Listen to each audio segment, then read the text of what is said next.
Good morning, students. It is Monday, April 27th, 2020. It's time for some earth science. Pretty short little lesson here today.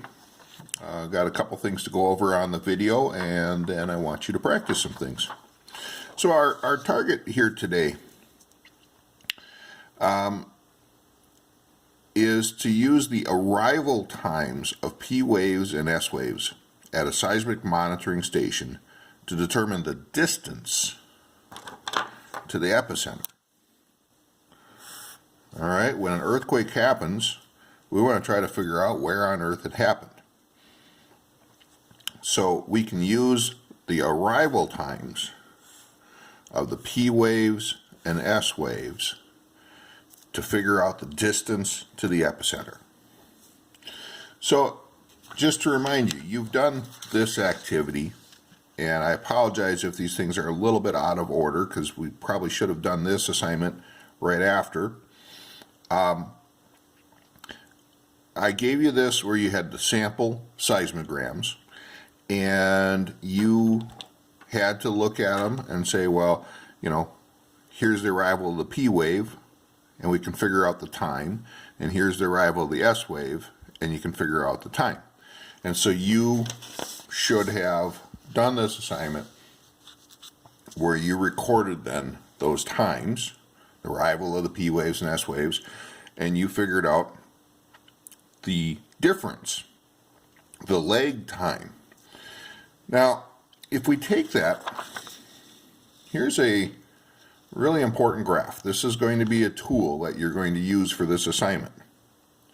And I am truly hoping that this works okay. I'm going to get in here just a little bit closer. So let's try to take a look at this graph. On the y-axis, it's travel time in minutes. On the x-axis, we got epicenter distance. It's numbered 1, 2, 3, 4, 5 up through 10, but it says times 10 to the third kilometers. So 10 to the third is 10 times 10 times 10 is 1,000. Okay, so really what this represents is 1,000 kilometers, 2,000 kilometers, 3,000 kilometers, etc. Okay, so we have time in minutes versus distance to the epicenter. And then, so this is a plot based on real data of S wave time and P wave time. And so P waves travel faster, so it takes less time for a P wave to get to the center compared to the S wave.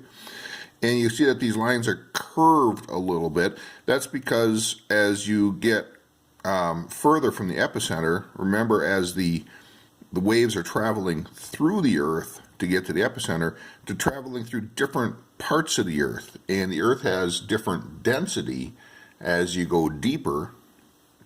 If we went really deep, we'd start seeing some real serious changes in this.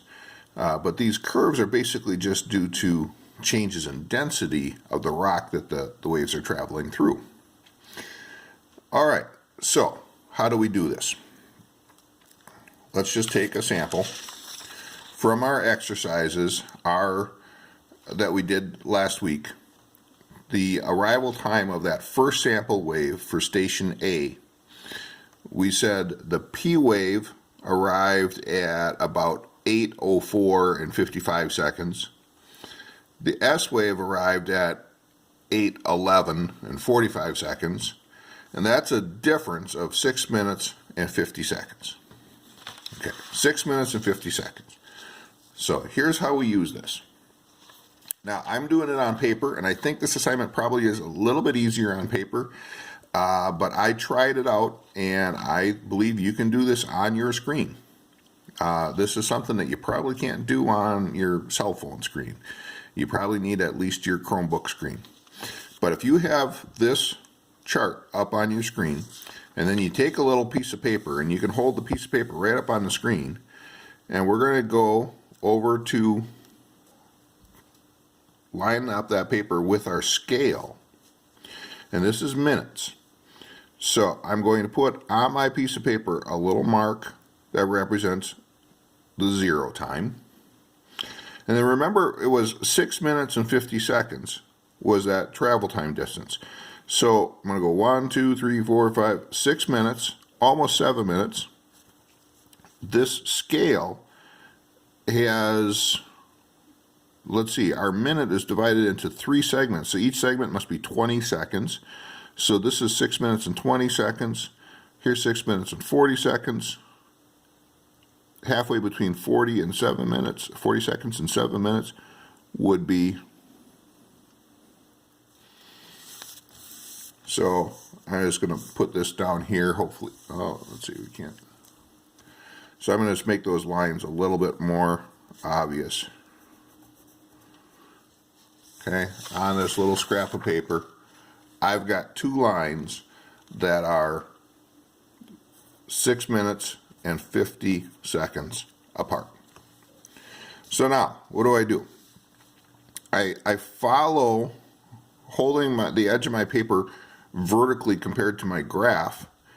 I follow, and I'm going to keep this line right on the P wave line, and I'm going to keep following over until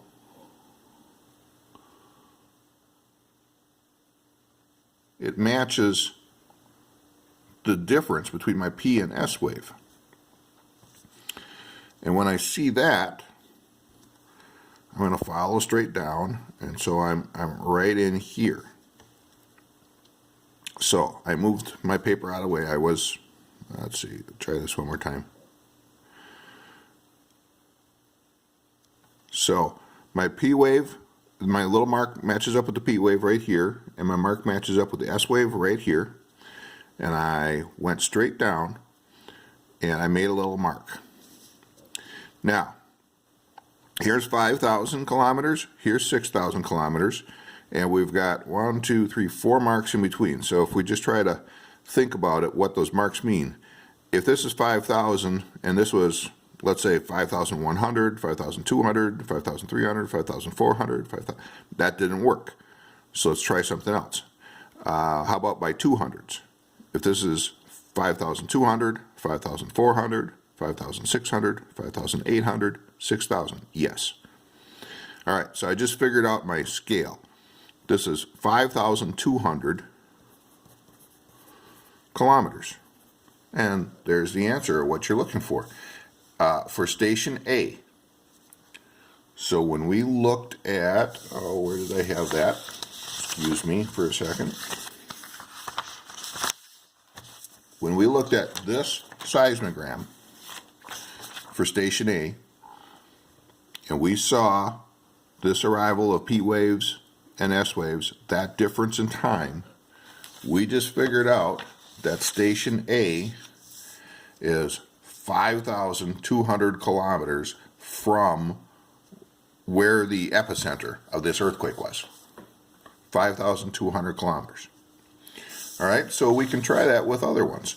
And let me just do one more example.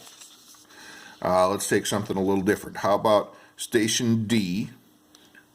We found the arrival time of the P waves was 10 minutes and 4 seconds. 10 hours, 4 minutes and 30 seconds. 10 hours, 7 minutes and 0 seconds. That's a difference of 2 minutes and 30 seconds. So 2 minutes and 30 seconds. We go to our P and S wave travel time graph, and I already got a mark where I'm going to use for my 0 line, and I'm going to go 1, 2, and then halfway in between. Let me make that line a little bit more obvious. Okay, so there's 2.5 minutes, and now I'm going to, keeping this edge lined up with my vertical lines in my graph, I want to try to figure out where it matches up on here. And so I think right about there is pretty good. And I follow down.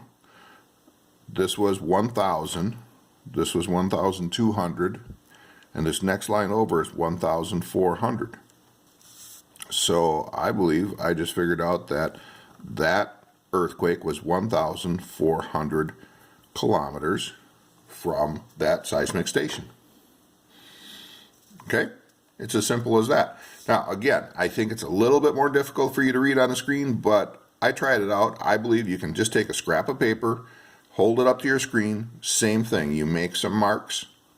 You might want to just transfer this scale onto your screen, or onto your piece of paper and say, well, here's 1 minute, here's 2 minutes, here's 3 minutes, 4 minutes.